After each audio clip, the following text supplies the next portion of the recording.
Hello and good morning to all of you. आशा करती हूँ आप सब बिल्कुल ठीक होंगे और आप सभी का स्वागत है हमारे channel current affairs by Ravi पे। तो फ्रेंड्स, ये है हमारी डेली करंट अफेयर्स की क्लासेस और यहाँ पर हम हर दिन मोस्ट इम्पॉर्टेंट टॉप 12 न्यूज़ को डिस्कस करते हैं डिटेल्ड एक्सप्लेनेशन और रिवीजन के साथ साथ। तो आज की क्लास में हम बात करेंगे 13 मार्च 2026 के 12 मोस्ट इम्पॉर्टेंट करंट अफेयर्स के बारे में। इनमें से अगर आप किसी भी एग्ज़ाम की तैयारी कर रहे हैं तो ये हमारे करंट अफेयर्स के सेशंस आपको बहुत हेल्प करेंगे आपकी प्रिपरेशन में, क्योंकि हम इन्हीं एग्ज़ाम्स को यहाँ पर टारगेट करते हैं। और जैसा कि आप सबको पता है कि इन सारे पेपर्स में कॉमन सब्जेक्ट जो होता है वो है आपका करंट अफेयर्स। तो अगर आपके इन फ्यूचर बहुत सारे एग्ज़ाम्स हैं बैक टू बैक और आप करंट अफेयर्स की एक अच्छी प्रिपरेशन करना चाहते हैं तो आप हमारे चैनल को फॉलो कर सकते हैं। यहाँ पर हम time to time current affairs के रिगार्डिंग अच्छे अच्छे वीडियोज़ और लेक्चर्स लाते रहते हैं। तो फ्रेंड्स, ज़रूरी है कि आप इस सेक्शन को प्रिपेयर करके जाएं अच्छे तरीके से, जिससे कि ओवरऑल आपका स्कोर बेहतर हो और आपकी रैंक जो है वो इम्प्रूव हो सके। ठीक है। इसके अलावा अगर आप पहली बार हमारे चैनल पर आए हैं तो ये हमारे स्टूडेंट्स का फीडबैक है। यहाँ पर आप देख सकते हैं कि बहुत सारे बच्चों को फ़ायदा पहुँचा हमारी इन क्लासेस से। तो आप भी एक बार ट्रायल लेकर ज़रूर देखिएगा। कम से कम 10 से 15 दिन लगातार हमारी क्लासेस करिए और उसके बाद आपको खुद रियलाइज़ होगा कि किस तरह से करंट अफेयर्स में आपकी नॉलेज इंप्रूव हो रही है। और आप जो भी मॉक टेस्ट अटैम्प्ट करेंगे, जो भी एग्जाम्स में बैठेंगे, वहाँ पर आप देखेंगे कि करंट अफेयर्स के आप बहुत सारे क्वेश्चंस लगा पा रहे हैं। ठीक है। तो फ्रेंड्स, विद दिस नोट चलिए हम आज की अपनी क्लास शुरू कर लेते हैं। हमारी क्लास का स्ट्रक्चर कैसा होता है? सबसे पहले हम करते हैं क्विक रिवीजन, यानी हमने एक दिन पहले जो 12 क्वेश्चंस डिटेल में किए होते हैं उनको यहाँ हम दोबारा से वन लाइनर फॉर्मेट में रिवाइज करते हैं। उसके बाद हम चलते हैं आज के क्वेश्चंस की तरफ, जिनमें हम 12 मोस्ट इंपॉर्टेंट क्वेश्चंस उस दिन के देखते हैं। यहाँ पर हम डिटेल्ड इन डेप्थ एनालिसिस भी करते हैं और साथ ही पिछला भी बहुत कुछ रिवाइज करते हैं। और लास्ट में हम आपके लिए 3 क्वेश्चन का एक छोटा सा टेस्ट रखते हैं जो इसी वीडियो में से होता है, ताकि आप खुद को एनालाइज कर सकें। ठीक है। तो सबसे पहले हम शुरुआत करेंगे क्विक रिवीजन के साथ। ये हमारे कल के टॉप 12 क्वेश्चंस हैं। कल हमने पहला क्वेश्चन किया था, भारतीय सेना के नए उप प्रमुख के रूप में कौन पदभार संभालेंगे? तो इनका नाम है लेफ्टिनेंट जनरल धीरज सेठ। 2026 में फीफा विश्व कप के 23वें संस्करण की मेज़बानी कौन सा देश करेगा? तो 3 देश मिलकर इसको होस्ट कर रहे हैं, कनाडा, मैक्सिको और संयुक्त राज्य अमेरिका। इसके लिए शुभंकर क्या रखा गया है? क्लच, मेपल और जायू। नेक्स्ट है, मार्च 2026 में किस अंतरिक्ष एजेंसी का सूर्य के कोरोना का अध्ययन करने वाले प्रोबा 3 मिशन से संपर्क टूट गया है? तो ये है यूरोपीय अंतरिक्ष एजेंसी। नेक्स्ट है, धूम्रपान निषेध दिवस 2026 हमने कब मनाया? तो 11 मार्च को। और इस साल के लिए हमारी थीम है धूम्रपान मुक्त जीवन की शुरुआत धूम्रपान मुक्त दिन से होती है। ठीक है। नेक्स्ट है, महिला कर्मचारियों के लिए एक नया डिजिटल सुरक्षा कवच शाइन ऐप किसने लॉन्च कर दिया है? तो भारतीय रेलवे ने। यहाँ पर शाइन का फुल फॉर्म है sexual harassment incident notification for empowerment. Next है, तेलंगाना गद्दार फिल्म अवार्ड्स 2025 में किस मेगा स्टार को प्रतिष्ठित NTR राष्ट्रीय फिल्म पुरस्कार से यहाँ पर सम्मानित किया गया? तो ये हैं चिरंजीवी। सर्वश्रेष्ठ अभिनेता का अवार्ड दिया गया नागा चैतन्य को थंडेल फिल्म के लिए। और सर्वश्रेष्ठ अभिनेत्री साबित हुई Rashmika Mandanna the girlfriend movie के लिए। नेक्स्ट है, नासो का द्विवार्षिक आर्कटिक सैन्याभ्यास शीत प्रतिक्रिया कोल्ड रिस्पॉन्स कहाँ पर आयोजित हुआ है? तो ये इवेंट हुआ है नॉर्वे में। क्वेश्चन नंबर 8 है, जर्मनी की पहली महिला पेशेवर पुरुष फुटबॉल टीम की मुख्य कोच कौन बन गई हैं? तो ये हैं सबरीना विटमैन। अगला है, मिजोरम विधानसभा ने संविधान की 8वीं अनुसूची में किस भाषा को शामिल करने का प्रस्ताव पारित किया है? तो ये कौन सी लैंग्वेज थी? मिजो।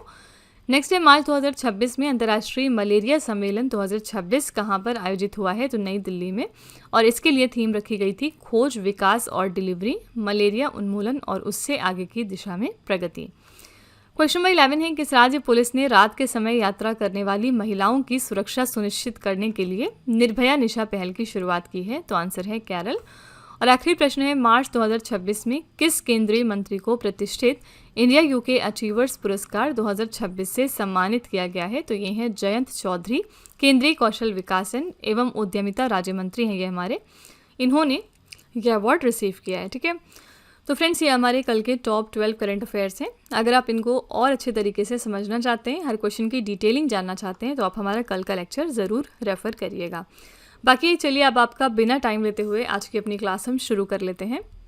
आज का पहला प्रश्न है, मार्च 2026 में केंद्रीय मंत्रिमंडल ने जल जीवन मिशन को दिसंबर 2028 तक बढ़ाने की मंजूरी दे दी है। इसकी शुरुआत कब हुई थी? तो जल जीवन मिशन हमारा आजकल चर्चे में क्यों है, क्योंकि इसको दिसंबर 2028 तक अप्रूव किया गया है, इसका एक्सटेंशन।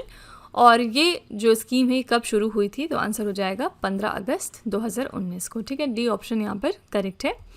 केंद्रीय मंत्रिमंडल ने जल जीवन मिशन को पुनर्गठित करके इसकी अवधि को दिसंबर 2028 तक बढ़ाने की मंजूरी दे दी है। पुनर्गठित मिशन का नाम रखा गया है जल जीवन मिशन 2.0। ठीक है, और इसके लिए बजट तैयार किया गया है 8.69 लाख करोड़ रुपीस का। इस मिशन की शुरुआत हुई थी 2019 में और शुरुआत में इसका लक्ष्य जो है वो 2024 रखा गया था। JJM 2.0 का उद्देश्य क्या है? दिसंबर 2028 तक सभी 19.36 करोड़ ग्रामीण परिवारों को नल जल कनेक्शन उपलब्ध कराकर सभी ग्राम पंचायतों को हर घर जल के रूप में प्रमाणित करना। ठीक है, ये हमारा उद्देश्य है जो हम अचीव करेंगे दिसंबर 2028 तक। ओके, तो याद रखना है आपको 2019 में इसकी शुरुआत हुई थी और फाइनली इसको 2028 तक के लिए अप्रूव कर दिया गया है। एक और कौन सी हमारी स्कीम है जिसको हाल ही में अप्रूवल मिला था कंटिन्यूएशन का, तो ये है अटल पेंशन योजना। ठीक है, अटल पेंशन योजना जो है इसको 5 और सालों के लिए एक्सटेंड कर दिया गया है और अब ये 2030 से 31 तक वैलिड रहने वाली है। इस योजना के अंतर्गत लॉन्ग टर्म इनकम सिक्योरिटी दी जाती है हमारे अनऑर्गेनाइज्ड सेक्टर के वर्कर्स को। ठीक है, तो अटल पेंशन योजना भी हाल ही में अप्रूव की गई है, इसका एक्सटेंशन, और 2030 और 31 तक अब ये वैलिड रहेगा। चलिए हम केंद्र सरकार की कुछ योजनाएं एक बार रिवाइज कर लेते हैं। प्रधानमंत्री नरेंद्र मोदी ने सड़क दुर्घटना पीड़ितों को समय पर चिकित्सा सहायता और मुफ्त उपचार प्रदान करने के लिए किस योजना को मंजूरी दी है? इसका नाम है PM राहत योजना। नेक्स्ट है, केंद्रीय मंत्री शिवराज सिंह चौहान ने राष्ट्रीय दलहन आत्मनिर्भरता मिशन का शुभारंभ कहाँ से किया है? तो मध्य प्रदेश के सीहोर से। गृह मंत्री अमित शाह ने जीवंत ग्राम कार्यक्रम 2.0 का शुभारंभ कहाँ से किया है? असम के नतनपुर से। किस मंत्रालय ने केंद्रीय सरकारी स्वास्थ्य योजना के लाभार्थियों के लिए परिपूर्णा मेडिक्लेम आयुष बीमा योजना की शुरुआत की है? तो ये है वित्त मंत्रालय। अगला है, केंद्रीय बजट 2026 और 27 में ग्रामीण महिला उद्यमियों के उत्पादों को बढ़ावा देने के लिए किस नई पहल की घोषणा की गई है? तो इसका नाम है शी मार्ट्स। नेक्स्ट है, भारत को दवाओं और जैव प्रौद्योगिकी में वैश्विक महाशक्ति बनाने के लिए बजट 2026 में किस मिशन की घोषणा की गई है? तो ये है बायोफार्मा शक्ति मिशन। नेक्स्ट है, केंद्रीय बजट 2026 और 27 में लॉजिस्टिक्स के लिए चीन पर निर्भरता कम करने के लिए किस योजना की घोषणा की गई? तो यह है कंटेनर विनिर्माण योजना। और आखिरी प्रश्न है, केंद्रीय बजट 2026 और 27 में रेशा, ऊन, जूट और फाइबर के क्षेत्र में भारत को आत्मनिर्भर बनाने के लिए किस योजना की घोषणा की गई थी? तो ये है राष्ट्रीय रेशा योजना। ठीक है, तो फ्रेंड्स ये कुछ इंपॉर्टेंट स्कीम्स हैं हमारी सेंट्रल गवर्नमेंट की, इनको आपको ध्यान में रखना है। आज का question number 2 very very important है। भारत में पहली बार सुप्रीम कोर्ट ने किस व्यक्ति के लिए इच्छा मृत्यु यानी पैसिव यूथनेशिया की मंजूरी दे दी है? तो सुप्रीम कोर्ट ने अप्रूव किया है पैसिव यूथनेशिया इंडिया के अंदर पहली बार हरीश राणा के लिए। बी ऑप्शन करेक्ट हो जाएगा और बहुत ज़्यादा ट्रेंडिंग न्यूज़ रही है। तो सुप्रीम कोर्ट ने 13 साल से कोमा में रह रहे 31 साल के युवक हरीश राणा को इच्छा मृत्यु की मंजूरी दे दी है। सुप्रीम कोर्ट ने 2018 के common cause versus union of India मामले के फैसले का हवाला दिया, जिसमें गरिमा के साथ मरने का अधिकार को मान्यता दी गई थी, यानी right to die with dignity होता है हर पर्सन के पास। ठीक है, पैसिव यूथनेशिया में जीवन रक्षक प्रणाली यानी लाइफ सपोर्ट या कृत्रिम पोषण को हटा लिया जाता है, जबकि जो सक्रिय यूथनेशिया है उसमें जानबूझकर घातक पदार्थ दिया जाता है, जो भारत में टोटली बैन है। ठीक है, तो यूथनेशिया बेसिकली 2 तरह का हुआ आपका, एक हो गया एक्टिव यूथनेशिया और दूसरा हो गया पैसिव यूथनेशिया। पैसिव यूथनेशिया में क्या होता है, जो भी आपका सपोर्ट सिस्टम लगा है, फॉर एग्जांपल आपका ऑक्सीजन मास्क है, ये सब चीज़ें जो है वो हटा दी जाती हैं, तो ऑटोमेटिकली जो है वो इंसान की डेथ हो जाती है। और एक्टिव यूथनेशिया में कोई ना कोई आपको हार्मफुल चीज़ बॉडी के अंदर इंजेक्ट की जाएगी जिससे कि आपकी डेथ हो जाए। तो ये चीज़ इंडिया के अंदर टोटली बैन है। फिलहाल पैसिव यूथनेशिया पहली बार किसको दिया गया है? तो हरीश राणा को। 13 साल से ये कोमा में थे, एक बिल्डिंग से गिरने के बाद ये कोमा में चले गए थे और पिछले 13 साल से लगातार कोमा में हैं। तो इनके पेरेंट्स ने डिसाइड किया कि बच्चे को right to die with dignity है और इसको इस तकलीफ से निकाला जाए, और इसलिए इन्होंने सुप्रीम कोर्ट का दरवाज़ा खटखटाया था। ठीक है, तो बी ऑप्शन यहाँ पर करेक्ट है, हरीश राणा। पिछले दिनों अगर हम देखेंगे 2025 के दिसंबर या नवंबर मंथ में, तो यहाँ पर हमने देखा था कि एक देश था जो पहला लैटिन अमेरिकन नेशन बना जिन्होंने यूथनेशिया को अपने यहाँ पर लीगलाइज किया था, और इस देश का नाम है उरुग्वे। ठीक है, तो ये नाम भी आपको ध्यान में रखना है। Uruguay first Latin American nation बना जिन्होंने यूथनेशिया को लीगलाइज़ किया। बहुत कम ही ऐसे देश हैं जिन्होंने इस चीज़ को अपने यहाँ पर अलाउ किया हुआ है। उनमें से सबसे पहला नेशन जिसने कि यूथनेशिया को अलाउ किया था वो है नीदरलैंड्स, ठीक है। इसके बाद बहुत सारे और भी देश इस लाइन में सामने आए, जैसे कि बेल्जियम हो गया, कनाडा हो गया, और इसके अलावा स्पेन हो गया और इक्वाडोर वगैरह देश। इक्वाडोर ने भी अभी 2024 में इस चीज़ को लीगलाइज़ किया था। तो ये कुछ ऐसी कंट्रीज़ हैं, बंच ऑफ कंट्रीज़ हैं जिन्होंने इस चीज़ को अलाउ किया। बाकी ज़्यादातर कंट्रीज़ इसको सही नहीं मानती हैं, ठीक है। तो इन सब में नीदरलैंड फर्स्ट है, याद रखिएगा, और उरुग्वे जो है वो फर्स्ट लैटिन अमेरिकन नेशन है और ये सबसे रिसेंट भी है जिन्होंने यूथनेशिया को लीगलाइज़ किया है। क्वेश्चन नंबर 3 पे चलेंगे। मार्च 2026 में पीटर एल्बर्ट्स इस्तीफे के बाद इंडिगो के अंतरिम सीईओ का पदभार किसने संभाला है? पीटर एल्बर्ट्स जो है ये सीईओ थे इंडिगो के, हाल ही में इन्होंने अपना रेजिग्नेशन दिया है। फाइनली यहाँ पर इंटरिम सीईओ बना दिए गए हैं mister Rahul Bhatia. B option correct हो जाएगा। तो इंडिगो के संस्थापक और प्रबंध निदेशक राहुल भाटिया ने अंतरिम सीईओ के रूप में पदभार ग्रहण कर लिया है। इंडिगो के सीईओ पीटर एल्बर्ट्स ने दिसंबर 2025 में हुई एक बड़ी परिचालन विफलता के बाद मार्च 2026 में तत्काल प्रभाव से इस्तीफा दे दिया था। इंडिगो की स्थापना हुई थी 2005 में, परिचालन इसका शुरू हुआ था 2006 में और इसका मुख्यालय है हरियाणा के गुरुग्राम शहर में। हरियाणा के गुरुग्राम में और किस एक इम्पॉर्टेंट ऑर्गेनाइजेशन का हेडक्वार्टर है? तो इंटरनेशनल सोलर अलायंस का, ठीक है। इंटरनेशनल सोलर अलायंस का भी हेडक्वार्टर यहीं पर लोकेटेड है। तो करेक्ट आंसर हो जाएगा बी ऑप्शन, राहुल भाटिया।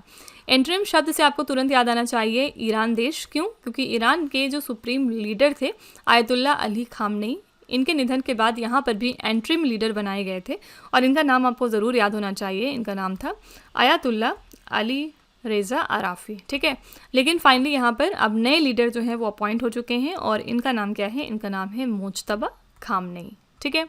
तो फ्रेंड्स ये भी इसी तरह से आपको चीज़ों को देखकर स्ट्राइक करना चाहिए आपके दिमाग में कि आपने इंटरिम वर्ड को कहाँ पढ़ा था। तो यहाँ हमने पढ़ा था कि ईरान के जो सुप्रीम लीडर हैं उनके डेथ के बाद यहाँ पर एंट्रिम सुप्रीम लीडर बनाए गए थे आयतुल्ला अली रेज़ा अराफ़ी, लेकिन अब फाइनली यहाँ पर मुज्तबा खामनेई यहाँ के नए सुप्रीम लीडर बन गए हैं, ठीक है। क्वेश्चन नंबर 4 है, मार्च 2026 में केंद्रीय कैबिनेट ने किस राज्य के मदुरै हवाई अड्डे को अंतर्राष्ट्रीय हवाई अड्डे का दर्जा देने की मंजूरी दे दी है? सिंपली यहाँ पर मदुरै हवाई अड्डा जो है वो इंटरनेशनल लेवल का हवाई अड्डा बन रहा है। आपको बताना है कि ये कहाँ पर लोकेटेड है।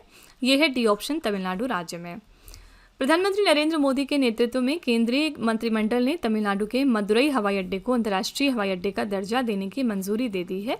अंतर्राष्ट्रीय हवाई अड्डे का दर्जा पाने वाला मदुरै शहर अपने विश्व प्रसिद्ध मीनाक्षी अम्मन मंदिर के लिए जाना जाता है, ठीक है। तो फाइनली ये बन गया है इंटरनेशनल लेवल का एयरपोर्ट। फाइन। तमिलनाडु के रिगार्डिंग आप कौन सा करंट अफेयर्स जानते हैं? तो तमिलनाडु में अभी तक गवर्नर कौन थे? Mister RN Ravi. लेकिन जैसा कि हमने पिछले दिनों देखा कि 9 राज्यपाल और उपराज्यपालों की जो पोजीशन है वो बदली गई है और अब RN रवि तमिलनाडु के नहीं बल्कि वेस्ट बंगाल के नए गवर्नर बन गए हैं, ठीक है। तो इनका जो पद खाली हुआ उसको किसने फुलफिल किया, यानी तमिलनाडु राज्य के नए राज्यपाल कौन बन गए हैं? तो ये है मिस्टर राजेंद्र विश्वनाथ आर्लेकर, ठीक है। राजेंद्र विश्वनाथ आर्लेकर ये बन गए हैं तमिलनाडु राज्य के नए गवर्नर। फाइन। तो इस तरह से फ्रेंड्स आपको चीज़ों को याद रखना है। क्वेश्चन नंबर 5 है, नशीली दवाओं के खतरे से निपटने के लिए किस राज्य सरकार ने ऑपरेशन जेरिको शुरू किया है? ऑपरेशन जेरिको की यहाँ पर शुरुआत की है मिजोरम की सरकार ने। सी ऑप्शन करेक्ट हो जाएगा। किस लिए? नशीली दवाओं के खतरे से निपटने के लिए। तो ऑपरेशन जेरिको को 1 सितंबर 2025 को लॉन्च किया गया था। ये व्यापक ऑपरेशन नशीली दवाओं के विरुद्ध राज्य भर में मादक पदार्थों की तस्करी और उसके उपयोग पर नियंत्रण स्थापित करने के उद्देश्य से चलाया जा रहा था, ठीक है। करेक्ट आंसर हो जाएगा सी ऑप्शन, मिजोरम राज्य। मिजोरम पिछले दिनों न्यूज़ में था क्योंकि हमने अभी रिवीजन में देखा यहाँ पर जो मिजोरम की विधानसभा है इन्होंने ये बात उठाई है कि जो इनकी लैंग्वेज है मिजो, इसको कॉन्स्टिट्यूशन के 8th शेड्यूल में ऐड करा जाना चाहिए, ठीक है। तो आपसे पूछ सकते हैं कि मिजोरम की कौन सी भाषा है जिसको इन्होंने ऐड करने की बात करी है कॉन्स्टिट्यूशन में, तो ये भाषा है मिजो, ठीक है। क्वेश्चन नंबर 6 है, मार्च 2026 में किस राज्य के नागौरी पान मेथी को protection of plant varieties and farmers rights authority ने पेटेंट दिया है? तो protection of plant varieties and farmers rights authority ने हाल ही में पेटेंट दे दिया है नागौरी पान मेथी को। कौन से राज्य का ये प्रोडक्ट है? तो आंसर हो जाएगा ए ऑप्शन, राजस्थान का। तो राजस्थान के नागौर जिले की प्रसिद्ध नागौरी पान मेथी को पौधा किस्म संरक्षण एवं कृषक अधिकार प्राधिकरण द्वारा पेटेंट प्रदान किया गया। ये पेटेंट बौद्धिक संपदा संरक्षण, पौधा किस्म संरक्षण एवं कृषक अधिकार अधिनियम 2001 के तहत प्रदान किया गया है, जो प्रजनकों और किसानों दोनों के अधिकारों की रक्षा करता है। ठीक है, तो यहाँ पर करेक्ट आंसर है ए ऑप्शन, राजस्थान राज्य। ये प्रोडक्ट कहाँ का है? राजस्थान राज्य का। ऑप्शन में यहाँ पर मध्य प्रदेश है। याद आना चाहिए आपको तुरंत कि मध्य प्रदेश जो है वो पहला राज्य बना जिसने कि रोलिंग बजट को पेश किया। ठीक है, तो रोलिंग बजट को पेश करने वाला इंडिया का पहला राज्य बना है मध्य प्रदेश। नेक्स्ट है, भारतीय रंगमंच और सिनेमा में योगदान के लिए Meta life time achievement award 2026 से किसे सम्मानित किया जाएगा? Meta life time achievement award 2026 किसको दिया जा रहा है? आंसर हो जाएगा बी ऑप्शन, अमोल पालेकर को। किस लिए? इनके कंट्रीब्यूशन के लिए to the Indian theatre and cinema. तो दिग्गज अभिनेता और फिल्म निर्माता हैं अमोल पालेकर। इनको Mahindra excellence in theatre awards में 2026 के Meta life time achievement award से सम्मानित किया जाएगा। करेक्ट आंसर हो जाएगा बी ऑप्शन, अमोल पालेकर। ठीक है, यहाँ पर हमने बात करी अवार्ड्स की, तो चलिए हम 2026 के कुछ इंपॉर्टेंट पुरस्कार और सम्मान के क्वेश्चंस रिवाइज कर लेते हैं। प्रतिष्ठित एस्मंड बी मार्टिन 2026 का पुरस्कार जीतने वाली पहली भारतीय बन गई हैं डॉक्टर कृति कारंत। किस प्रसिद्ध पार्श्व गायिका को 2026 में पद्म भूषण से सम्मानित किया गया? तो ये हैं अलका याग्निक। इंदिरा गांधी शांति पुरस्कार 2025 दिया गया ग्रासा मौशल को। दलाई लामा ने किस एल्बम के लिए अपना पहला ग्रैमी पुरस्कार जीता है? तो इस एल्बम का नाम है meditations the reflections of his holiness the Dalai Lama. Crafoord पुरस्कार दिया गया वीरभद्रन रामनाथन को। प्रतिष्ठित चांग क्रैंडल मानवीय पुरस्कार दिया गया डॉक्टर आर वेंकटेश और डॉक्टर हरिप्रिया अरविंद को। इजराइल के सर्वोच्च संसदीय सम्मान speaker of the Knesset medal से सम्मानित किया गया है प्राइम मिनिस्टर मोदी जी को।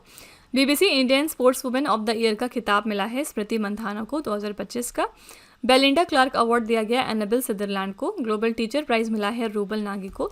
भारत का सर्वोच्च शांतिकालीन वीरता पुरस्कार अशोक चक्र दिया गया शुभांशु शुक्ला को। सुभाष चंद्र बोस आपदा प्रबंधन पुरस्कार व्यक्तिगत श्रेणी में मिला है सीता अशोक शेलके को। Bharatendu Harishchandra lifetime achievement award मिल गया है नमिता गोखले को। ठीक है, तो ये कुछ आपकी लिस्ट है पुरस्कार और अवार्ड के रिगार्डिंग, तो इनको आपको ध्यान में रखना है। क्वेश्चन नंबर 8 है, अमेरिका के राष्ट्रपति डोनाल्ड ट्रंप ने 50 वर्षों में अमेरिका की पहली बड़ी रिफाइनरी बनाने के लिए किस भारतीय कंपनी के साथ 300 अरब डॉलर की साझेदारी की है? तो यूएस के प्रेसिडेंट डोनाल्ड ट्रंप ने ये 300 बिलियन डॉलर का पार्टनरशिप एग्रीमेंट साइन कर लिया है रिलायंस इंडस्ट्रीज़ के साथ, जिसके बाद ये बनाएंगे अमेरिका का पहला मेजर रिफाइनरी पिछले 50 सालों में। ठीक है, तो ये रिफाइनरी इस्टेब्लिश होगी साउथ टेक्सास के पोर्ट ऑफ ब्राउनविले में। ये पूरी तरह से अमेरिकी शेल तेल पर चलेगी। रिफाइनरी की क्षमता 1.6 लाख बैरल प्रतिदिन होगी। अमेरिका में आखिरी बड़ी रिफाइनरी 1977 में लुइसियाना में बनी थी। ठीक है, तो करेक्ट आंसर हो जाएगा A option, Reliance industries.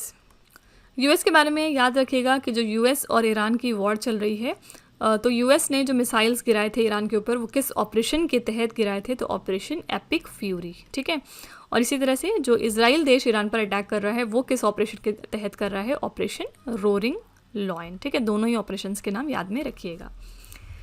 Question number 9 है, भारत ने यूरेशियाई बाजारों तक पहुंच बनाने के लिए किस देश के सहयोग से फार्मा न्यूट्रा व्यापार गलियारे का शुभारंभ किया है? फार्मा न्यूट्रा ट्रेड कॉरिडोर हाल ही में इंडिया ने लॉन्च कर दिया है उज्बेकिस्तान देश के साथ मिलकर to access the Eurasian market. ठीक है, तो भारत और उज्बेकिस्तान ने भारतीय निर्माताओं को कॉमनवेल्थ ऑफ इंडिपेंडेंट स्टेट्स और यूरेशियाई स्वास्थ्य सेवा बाजारों से जोड़ने के लिए एक फार्मा न्यूट्रा व्यापार गलियारे का शुभारंभ किया है। इसी व्यापार गलियारे से दवाओं और स्वास्थ्य उत्पादों की आवाजाही तेज़ और अधिक कुशल होगी। यूरेशिया एक भौगोलिक महाद्वीप है जो यूरोप और एशिया महाद्वीप को मिलाकर नामित है। ठीक है, तो करेक्ट आंसर यहाँ पर हो जाएगा ए ऑप्शन, उज्बेकिस्तान देश। फाइन, यहाँ पर ऑप्शन में कजाकिस्तान है। कजाकिस्तान से आपको तुरंत याद आना चाहिए ऑस्ट्रेलियन ओपन, क्योंकि ऑस्ट्रेलियन ओपन में इस साल के जो वुमेंस सिंगल्स की विनर थी वो कजाकिस्तान देश को बिलोंग करती थी और इनका नाम क्या था? इनका नाम था एलेना राइबकीना। ठीक है, और आपने वुमेन सिंगल्स की बात की तो मेन सिंगल्स भी तुरंत रिवाइज कर लीजिए। मेन सिंगल्स के लिए विनर कौन थे इसमें? तो ये थे कार्लोस अल्काराज, जो कि कौन से देश को बिलोंग करते हैं? ये स्पेन देश को बिलोंग करते हैं। ठीक है, तो फ्रेंड्स आपको इसी तरह से एक बार ऑप्शंस पे भी नज़र डालनी चाहिए और उनके बारे में थोड़ा सा अपने माइंड पर प्रेशर डाला करिए कि आप इनके बारे में क्या जानते हैं। ठीक है, क्वेश्चन नंबर 10 है, किस राज्य सरकार ने 20 लाख ग्रामीण परिवारों को हाई स्पीड इंटरनेट उपलब्ध कराने के लिए प्रोजेक्ट गंगा की शुरुआत की है? प्रोजेक्ट गंगा की शुरुआत की है उत्तर प्रदेश की सरकार ने, जिसके तहत इंटरनेट प्रोवाइड किया जाएगा 20 लाख रूरल फैमिलीज़ को। उत्तर प्रदेश सरकार ने ग्रामीण क्षेत्रों में डिजिटल कनेक्टिविटी को बढ़ावा देने के लिए प्रोजेक्ट गंगा की शुरुआत की है। इसका लक्ष्य है राज्य के लगभग 20 लाख ग्रामीण परिवारों को किफ़ायती और हाई स्पीड फाइबर इंटरनेट से जोड़ना। ठीक है, करेक्ट आंसर है C option, Uttar Pradesh. Question number 11 है, केंद्रीय मंत्री पीयूष गोयल ने अंतर्राष्ट्रीय खाद्य और आतिथ्य मेले आहार 2026 के 40वें संस्करण का उद्घाटन कहाँ से किया है? तो ये 40th एडिशन था international food and hospitality fair का, जिसका नाम है आहार, और इसका इनॉग्रेशन हमारे मिनिस्टर पीयूष गोयल ने किया है नई दिल्ली में। ठीक है, डी ऑप्शन करेक्ट है। इस कार्यक्रम का आयोजन खाद्य प्रसंस्करण उद्योग मंत्रालय और इंडिया ट्रेड प्रमोशन ऑर्गेनाइजेशन द्वारा संयुक्त रूप से किया गया। इस मेले में कौन सा देश भागीदार देश था? तो ये है इटली। ठीक है, तो याद रखिएगा यहाँ पे करेक्ट आंसर है डी ऑप्शन, नई दिल्ली। नई दिल्ली में हाल ही में लेफ्टिनेंट गवर्नर नियुक्त हो गए हैं और इनका नाम क्या है? इनका नाम है मिस्टर तरनजीत सिंह संधू। ठीक है, तो जो भी नए राज्यपाल और उपराज्यपाल अपॉइंट हुए हैं टोटल 9 स्टेट्स और यूनियन टेरिटरीज़ में, उनके नाम ज़रूर फ्रिक्वेंटली याद करते रहिएगा। यहाँ से एक क्वेश्चन डेफिनेटली आप कहीं ना कहीं ज़रूर देखेंगे। ठीक है, तो नई दिल्ली में नए लेफ्टिनेंट गवर्नर बने हैं तरनजीत सिंह संधू। क्वेश्चन नंबर 12 है, भारत के समृद्ध हथकरघा क्षेत्र में महिलाओं के शिल्प कौशल को प्रदर्शित करने के लिए विरासत शक्ति नामक प्रदर्शनी का उद्घाटन कहाँ पर किया गया है? तो हेरिटेज शक्ति नाम का जो ये एग्जीबिशन था, इसका इनॉग्रेशन हुआ है नई दिल्ली में। किस लिए? यहाँ पर जो वुमेन हैं उनके क्राफ्ट्समैनशिप को शोकेस करने के लिए इंडिया के रिच हैंडलूम सेक्टर में। तो इसका उद्घाटन किया है डॉक्टर एम बीना ने, और कब किया? अंतर्राष्ट्रीय महिला दिवस के उपलक्ष्य पर। कौन है ये? हथकरघा की विकास आयुक्त है। कपड़ा मंत्रालय के राष्ट्रीय हथकरघा विकास निगम द्वारा आयोजित ये प्रदर्शनी भारत की पारंपरिक बुनाई को बढ़ावा देने और महिलाओं के आर्थिक सशक्तिकरण को मंच प्रदान करती है। ठीक है, करेक्ट आंसर यहाँ पर हो जाएगा बी ऑप्शन, नई दिल्ली। कब मनाते हैं अंतर्राष्ट्रीय महिला दिवस? ये होता है आपका 8 मार्च को हर साल। और मैंने आपको कम से कम 3 से 4 बार ज़रूर पिछले दिनों में रिवाइज करवाया होगा कि अंतर्राष्ट्रीय महिला दिवस अलग दिन होता है, राष्ट्रीय महिला दिवस अलग दिन होता है। ठीक है, तो नेशनल लेवल का जो हम वुमेंस डे मनाते हैं वो कब मनाते हैं? 13 फरवरी को। क्यों मनाते हैं? क्योंकि इस दिन सरोजनी नायडू जी की बर्थ एनिवर्सरी होती है और इनको ट्रिब्यूट पे करने के लिए हम 13 फरवरी को नेशनल वुमेंस डे सेलिब्रेट करते हैं। ठीक है, तो फ्रेंड्स ये थे आज के हमारे टॉप 12 करंट अफेयर्स। मैं पूरी उम्मीद करती हूँ कि आपको ये हमारा सेशन पसंद आया होगा। चलिए फिर आपके टेस्ट पर चलते हैं। लास्ट में हम आपके लिए 3 क्वेश्चन का एक छोटा सा टेस्ट रखते हैं ताकि आप खुद को एनालाइज कर सकें कि आपने कितना पढ़ा, कितना समझा। आज का पहला प्रश्न है, मार्च 2026 में केंद्रीय कैबिनेट ने किस राज्य के मदुरई हवाई अड्डे को अंतर्राष्ट्रीय हवाई अड्डा का दर्जा देने की मंजूरी दे दी है? दूसरा प्रश्न है, नशीली दवाओं के खतरों से निपटने के लिए किस राज्य सरकार ने ऑपरेशन जेरिको की शुरुआत की है? और तीसरा प्रश्न है, भारत ने यूरेशियाई बाजारों तक पहुंच बनाने के लिए किस देश के सहयोग से फार्मा न्यूट्रा व्यापार गलियारे का शुभारंभ किया है? तो फ्रेंड्स ये 3 क्वेश्चंस आपके लिए हैं एज अ होमवर्क। इनका जवाब आपको कमेंट में जाके लिखना है। और इसी के साथ हमारी क्लास यहाँ पर एंड होती है। मैं पूरी उम्मीद करती हूँ कि आपको ये हमारा सेशन पसंद आया होगा। आप अपना फीडबैक कमेंट में ज़रूर लिखिएगा इस क्लास के रिगार्डिंग कि आपको क्लास कैसी लगी। इनकेस आपका कोई सजेशन है तो आप वो भी कमेंट में जाके लिख सकते हैं। तो फ्रेंड्स चलिए फिर अगली क्लास में मिलते हैं। Till then stay tuned. Thank you so much for watching. Also don't forget to like, share and subscribe our channel.